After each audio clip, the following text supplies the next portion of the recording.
وسلام على عباده الذين اصطفى أما بعد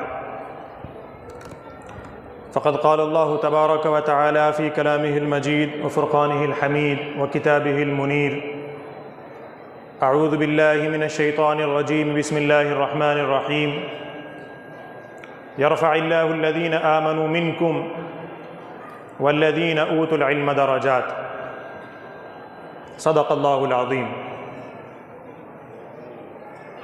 میرے محترم بزرگوں اور قابل صد احترام عزیز دوستو، اللہ تبارک و تعالیٰ کا بے انتہا فضل و کرم اور احسان ہے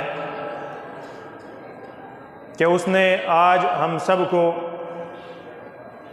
اس روحانی، اس عرفانی اور علمی مجلس میں شرکت کی توفیق عطا فرمائی۔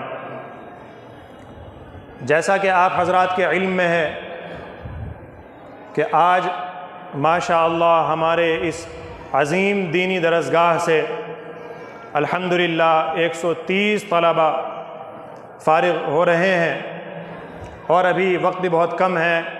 انشاءاللہ بخاری شریف کی آخری حدیث کا درس دیا جائے گا اور اس کے بعد دعا ہوگی۔ مجھے چونکہ حضرت الاستاذ شیخی و مرشدی شیخ الحدیث دامت برکاتہم کی طرف سے یہ حکم ہوا کہ میں اس مناسبت سے حضرت امام بخاری رحمۃ اللہ علیہ کے تعلق سے چند باتیں آپ کے سامنے رکھ دوں۔ جیسا کہ آپ جانتے ہیں کہ یہ کتاب جس کی آخری حدیث کا درس ہوگا، اللہ تبارک و تعالی نے اس کتاب کو بہت مقبولیت بخشی ہے۔ قرآن کریم کے بعد تمام علماء کا اس بات پر اتفاق ہے کہ قرآن کریم کے بعد سب سے عظیم اور اصح ترین کتاب اگر کوئی ہے تو یہ وہ کتاب ہے جس کو ہم بخاری شریف کہتے ہیں۔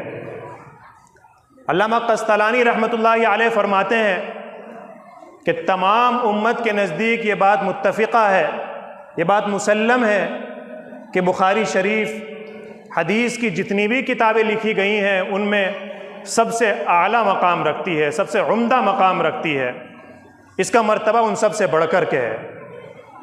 اور کیوں نہ ہو، اس کتاب کے مصنف اور مؤلف نے اس کی جمع و ترتیب میں جن باتوں کا خیال رکھا ہے، عام طور سے ان باتوں کا خیال رکھنا کوئی آسان کام نہیں ہے۔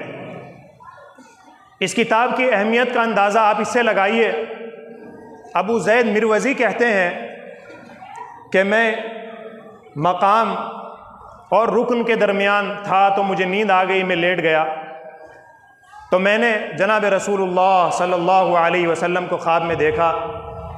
آپ فرما رہے تھے کہ اے ابو زید، کب تک تم شافعی کی کتاب پڑھتے رہو گے، ہماری کتاب کیوں نہیں پڑھتے؟ تو میں نے معلوم کیا، اے اللہ کے نبی آپ کی کتاب کون سی ہے؟ تو فرمایا کہ ہماری کتاب جامع محمد ابن اسماعیل ہے، یعنی یہ بخاری شریف ہے۔ جناب رسول اللہ صلی اللہ علیہ وسلم نے اس کتاب کو گویا اپنی کتاب بتایا ہے۔ اس کتاب کے سبب تالیف کے سلسلے میں خود حضرت امام بخاری رحمۃ اللہ علیہ فرماتے ہیں کہ میں نے خواب میں جناب رسول اللہ صلی اللہ علیہ وسلم کو دیکھا۔ میں آپ کے پاس کھڑا ہوا ہوں، وہ میرے ہاتھ میں ایک پنکھا ہے اور میں آپ کو وہ پنکھا کر رہا ہوں، آپ کے جسم مبارک سے مکھیاں اڑا رہا ہوں۔ تو میں نے معبرین سے معلوم کیا کہ اس کی کیا تعبیر ہے، تو انہوں نے فرمایا کہ آپ احادیث سے موضوع اور جو ضعیف روایتیں ہیں ان کو الگ کر دو گے، آپ ایک ایسی کتاب کو جمع و ترتیب دیں گے جو یہ کام کرے گی، گویا موضوع روایات کو آپ الگ تھلگ کر دیں گے۔ یہ ہے وہ عظیم ترین کتاب جو ہمارے سامنے ہے، اور انشاءاللہ اب اس کی آخری حدیث کا درس ہوگا۔ اس کتاب کے مصنف اور مؤلف، ان کا نام محمد ابن اسماعیل ہے۔ محمد ابن اسماعیل، جمعے کے روز اللہ تبارک و تعالیٰ نے آپ کو اس دنیا میں بھیجا۔ جس روز آپ کی ولادت باسعادت ہوئی، اس کا انتخاب، اس دن کا انتخاب اللہ تبارک و تعالیٰ نے جمعے کی شکل میں فرمایا، چونکہ جمعے کو جناب رسول اللہ صلی اللہ علیہ وسلم نے سید الایام کہا ہے، جو اس بات کی طرف اشارہ تھا کہ اس دن یہ جو بچہ پیدا ہوا ہے یہ بھی سید المحدثین بنے گا۔ جس گھرانے میں آپ کی ولادت ہوئی، آپ کا گھرانہ بھی بڑا دیندار گھرانہ تھا۔ حضرت امام بخاری رحمۃ اللہ علیہ کے والد ماجد حضرت امام مالک رحمۃ اللہ علیہ کے شاگرد تھے۔ احمد ابن حفص کہتے ہیں کہ میں انتقال کے وقت حضرت امام بخاری رحمۃ اللہ علیہ کے والد ماجد کے انتقال کے وقت ان کے پاس موجود تھا، تو اس وقت انہوں نے فرمایا کہ میرے مال کے اندر ایک درہم بھی ایسا نہیں ہے جو مشکوک ہو۔ آپ اس سے اندازہ لگائیے کہ حرام کی بات تو دور، فرماتے ہیں کہ میرے مال میں ایک درہم بھی ایسا نہیں ہے جس کے بارے میں مجھے یہ شک ہو کہ یہ حرام کمائی سے میرے پاس آیا ہے۔ اتنے اونچے درجے کے آدمی تھے۔ آپ کی والدہ ماجدہ وہ بھی بڑی متقیہ، پرہیزگار، عابدہ، زاہدہ عورت تھی۔ بچپن میں حضرت امام بخاری رحمۃ اللہ علیہ کی بینائی چلی گئی تھی کسی مرض کی وجہ سے۔ والدہ بہت زیادہ پریشان رہا کرتی تھی، کیا ہوگا، کیسے ہوگا، دعائیں کرتی تھی۔ تو ایک روز خواب میں ان کو حضرت ابراہیم علیہ السلام کی زیارت ہوئی۔ حضرت ابراہیم علیہ السلام نے فرمایا کہ آپ کی دعاؤں کی برکت سے، آپ کے رونے کی برکت سے اللہ تبارک و تعالیٰ نے آپ کے بیٹے کی بینائی کو لوٹا دیا۔ چنانچہ وہ جب صبح اٹھی تو انہوں نے دیکھا کہ حضرت امام رحمۃ اللہ علیہ بالکل ٹھیک ہو گئے تھے۔ حضرت امام بخاری رحمۃ اللہ علیہ کی اگر آپ زندگی کو دیکھیں گے تو اس کے لیے تو بہت لمبا وقت چاہیے۔ مختصر طور پر چند باتیں حضرت امام رحمۃ اللہ علیہ کی زندگی سے متعلق آپ کے سامنے رکھ دیں۔ احمد بن ابی حاتم کہتے ہیں کہ میں نے حضرت امام بخاری رحمۃ اللہ علیہ سے معلوم کیا کہ حضرت آپ نے اپنا علمی سفر کیسے شروع کیا، اس بارے میں کچھ بتلائیے۔ کیسے آپ کی ان معاملات کی ابتدا ہوئی اور کیسے آپ نے شروعات کی، اس بارے میں ذرا کچھ فرمائیے، اور کب آپ نے یہ سفر اپنا شروع کیا۔ حضرت امام بخاری رحمۃ اللہ علیہ نے فرمایا کہ جب میں چھوٹا تھا، مکتب میں جاتا تھا، اسی وقت سے میرے دل میں حفظ احادیث کا شوق پیدا ہو گیا تھا۔ میں اسی وقت سے احادیث کو یاد کرنا میں نے شروع کر دیا تھا۔ کہتے ہیں میں نے معلوم کیا کہ حضرت اس وقت آپ کی عمر کتنی تھی، تو فرمایا کہ اس وقت میری عمر 10 سال تھی۔ احمد بن ابی حاتم نے ایک واقعہ اور نقل کیا، کہتے ہیں امام بخاری رحمۃ اللہ علیہ نے فرمایا کہ میں مکتب سے نکل کر جو محدثین درس دیا کرتے تھے ان کے درس میں شریک ہوتا تھا، تو میرے ایک استاد محدث داخلی درس دے رہے تھے، میں ایک مرتبہ ان کے درس میں گیا۔ محدث داخلی حدیث بیان فرما رہے تھے، اور حدیث بیان کرتے ہوئے انہوں نے ایک سند بیان کی، عن سفیان عن ابی زبیر عن ابراہیم۔ حضرت امام بخاری رحمۃ اللہ علیہ نے اپنے استاد سے کہا کہ حضرت یہ جو سند آپ نے بیان کی ہے یہ صحیح نہیں ہے، اس میں غلطی ہے۔ یہ سن کر محدث داخلی نے دیکھا کہ چھوٹا سا بچہ ہے، تو جھڑک دیا کہ مجھے لقمہ دے رہا ہے، ان کی بات کو نہیں سنا، درس دیتے رہے۔ حضرت امام بخاری رحمۃ اللہ علیہ نے پھر سے کہا کہ حضرت ادب و احترام کے ساتھ کہ حضرت اصل کتاب کی طرف رجوع فرما لیجئے، اور دیکھیے یہ سند اس طرح نہیں ہے، چونکہ ابو زبیر ابراہیم سے نقل نہیں کرتے۔ چنانچہ محدث داخلی اندر تشریف لے گئے اور پھر باہر آئے اور پوچھا کہ اچھا تم بتاؤ بھائی پھر صحیح سند کیا ہے۔ تو امام بخاری رحمۃ اللہ علیہ نے ان کو صحیح سند بتلائی کہ حضرت صحیح سند یہ ہے۔ محدث داخلی نے اس کو صحیح کر لیا۔ اس واقعے سے آپ اندازہ لگا سکتے ہیں کہ حضرت امام بخاری رحمۃ اللہ علیہ کا علمی استحضار کتنا تھا۔ محمد ابن ابی حاتم کہتے ہیں کہ میں نے حضرت امام بخاری سے معلوم کیا کہ حضرت اس وقت آپ کی عمر کتنی تھی جب آپ نے محدث داخلی کو یہ لقمہ دیا، تو فرمایا کہ میری عمر اس وقت کل 11 سال تھی۔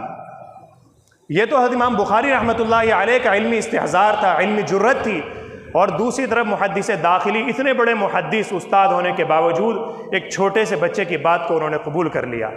اس سے آپ استاد اور شاگرد دونوں کی لیاقت اور ان کے علو مرتبت کا اندازہ بخوبی لگا سکتے ہیں۔ حضرت امام بخاری رحمۃ اللہ علیہ نے علم حدیث کے لیے بہت سے اسفار کیے۔ چھوٹی سی عمر میں جہاں بھی آپ کو پتہ چلتا کہ فلاں جگہ فلاں محدث ہیں، ان کا درس چل رہا ہے تو تشریف لے جاتے۔ بخارا گئے، بصرہ گئے، سمرقند بخارا تو آپ کا جائے ولادت ہے، بصرہ، بغداد، عراق، مصر، شام اور حرمین شریفین، ان کے اسفار کیے آپ نے۔ بغداد جو اس وقت کا علمی مرکز تھا، حضرت امام بخاری رحمۃ اللہ علیہ نے 8 مرتبہ وہاں کا سفر کیا۔ حضرت امام احمد رحمۃ اللہ علیہ جیسے محدث وہاں پر موجود تھے، ان کے پاس جایا کرتے تھے علم حدیث کے لیے، اور حضرت امام رحمۃ اللہ علیہ بارہا یہ کہا کرتے تھے کہ بھئی یہ علوم کا مرکز بغداد ہے، کہاں جا رہے ہو تم خراسان میں، کہاں جا رہے ہو، اپنے ملک میں یہیں ٹھہر جاؤ۔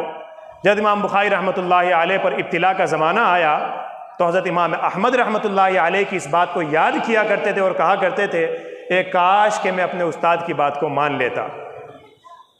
بہرحال اللہ تبارک و تعالیٰ نے حضرت امام بخاری رحمۃ اللہ علیہ کو جو حافظہ عطا کیا تھا وہ بھی کمال کا تھا۔ حافظہ، یادداشت اللہ تبارک و تعالیٰ نے جو عطا فرمائی تھی وہ بھی انتہا کی بلا کی تھی، انتہا کی تھی۔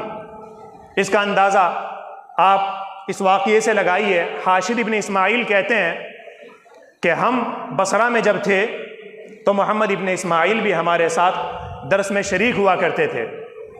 ہم سب لوگ تو لکھا کرتے تھے، جو محدث حدیث بیان کرتا ہم اس کو لکھ لیا کرتے، لیکن محمد ابن اسماعیل نہیں لکھا کرتے تھے۔ تو ہمیں یہ رہا کرتا تھا ہمارے ذہن میں کہ یہ بچہ آتا ہے اور نہیں لکھتا، اپنا وقت ضائع کر رہا ہے۔ تو ہم نے کہنا شروع کر دیا بھائی تم آتے ہو لکھتے نہیں ہو، کیوں اپنا وقت ضائع کر رہے ہو؟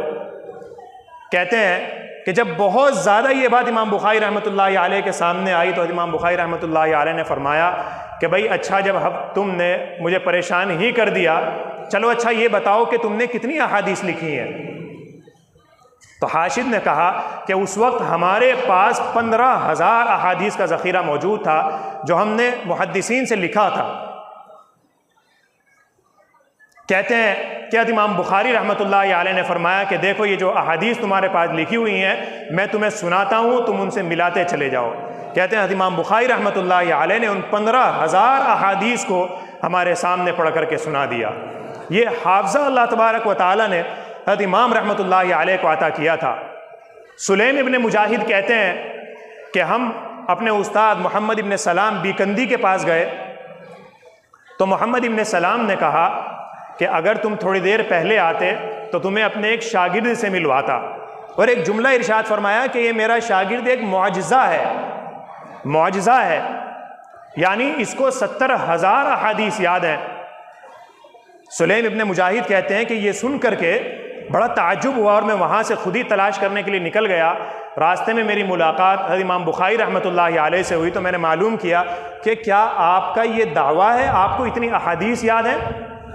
تو حضرت امام بخاری رحمۃ اللہ علیہ نے فرمایا کہ صرف یہی نہیں کہ مجھ کو 70,000 احادیث یاد ہیں، بلکہ مجھے اس سے کہیں زیادہ احادیث یاد ہیں، اور جو حدیث بیان کروں گا اس میں جتنے روات آئیں گے سب کے بارے میں بتاؤں گا کہ اس کی پیدائش کب کی ہے، وفات کب کی ہے، یہ کہاں پیدا ہوئے ہیں، کہاں ان کا انتقال ہوا ہے، زندگی انہوں نے کیسی گزاری ہے، ان کے حالات کیسے تھے، بچپن کے حالات کیسے تھے، جوانی کے حالات کیسے تھے۔ سبحان اللہ، یہ مقام تھا حضرت امام بخاری رحمۃ اللہ علیہ کا۔ لوگوں کو بڑا تعجب بھی ہوتا کہ یہ آدمی کیسا حافظہ رکھتا ہے، تو لوگ امتحانات بھی لیا کرتے تھے، سوالات بھی کرتے تھے۔ چنانچہ حضرت امام رحمۃ اللہ علیہ کی زندگی میں 2 مرتبہ اس طرح کے واقعات بھی پیش آئے ہیں کہ لوگوں نے امتحان لیا۔ ایک سمرقند میں پیش آیا اور ایک بغداد میں پیش آیا۔ کہتے ہیں سمرقند میں 400 علماء اکرام اکٹھا ہو گئے اور انہوں نے مشورہ کیا کہ بھئی اس آدمی کا تو امتحان لینا پڑے گا۔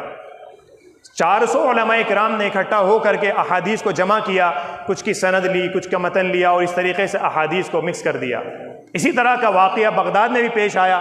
بہت سے علماء کرام مشورہ کرتے گئے، مشورہ کرنے کے بعد 100 احادیث کا انتخاب کیا اور ان کی سندوں کو اور متنوں کو آپس میں ملا دیا۔ جب امام بخاری رحمۃ اللہ علیہ تشریف لائے تو ان کے سامنے وہ احادیث رکھی کہ یہ احادیث ہیں، ذرا بتائیے ان کے بارے میں۔ تو حضرت امام بخاری رحمۃ اللہ علیہ فرماتے تھے لا اعرف، کہ میں نہیں جانتا۔ تو لوگ سمجھے کہ شاید حضرت امام عاجز ہو گئے، اب جواب نہیں دے سکیں گے۔ لیکن جب وہ اپنی احادیث بیان کر کے فارغ ہو گئے تو حضرت امام بخاری رحمۃ اللہ علیہ نے بتلایا کہ بھائی جو احادیث تم نے بیان کی ہیں اس کے اندر یہ غلطیاں ہیں، صحیح سند یہ ہے، آپ نے جیسے انہوں نے بیان کیا ان کو بھی بیان کیا اور ساتھ ساتھ جو ان کی صحیح سند تھی اس کو بھی بیان کر دیا۔ لوگ سمجھ گئے کہ محمد ابن اسماعیل کا کوئی ثانی ہمارے دور میں موجود نہیں ہے۔ بہرحال یہ تھے امام بخاری رحمۃ اللہ علیہ۔ وقت کی قلت کے پیش نظر بہرحال یہ بات تو ایسا ہے کہ امام بخاری کی کس پہلو پر روشنی ڈالی جائے، ہر پہلو ہی مستقل ایک باب ہے۔ آپ کا تقویٰ ہو، آپ کا خشوع اور خضوع ہو۔ پھر اس کے بعد بخاری شریف جو کتاب ہے، اس کے جو نکات ہیں کہ یہ کتاب دیگر حدیث کی کتابوں پر فوقیت کیوں رکھتی ہے، اس کی کیا وجوہات ہیں۔ بہرحال یہ باب بہت طویل باب ہے، بس میں اپنی بات کو مختصر کرتے ہوئے یہیں اپنی بات کو ختم کروں گا، اور یہ دعا کروں گا کہ اللہ تبارک و تعالی اس کتاب سے بھی ہمیں خوب فیض یاب ہونے کی توفیق عطا فرمائے، اور امام رحمۃ اللہ علیہ جیسا تقوی اور ذہانت ہمیں بھی عطا فرمائے، اور دین کی خدمت کے لیے جیسے اللہ تعالیٰ نے ان کی کتاب کو قبول کیا، ان کو قبول کیا، ہمیں بھی اس میں سے حصہ نصیب فرمائے۔ وآخر دعوانا الحمدللہ رب العالمین۔ ماشاءاللہ، اب یہ ہمارے تمام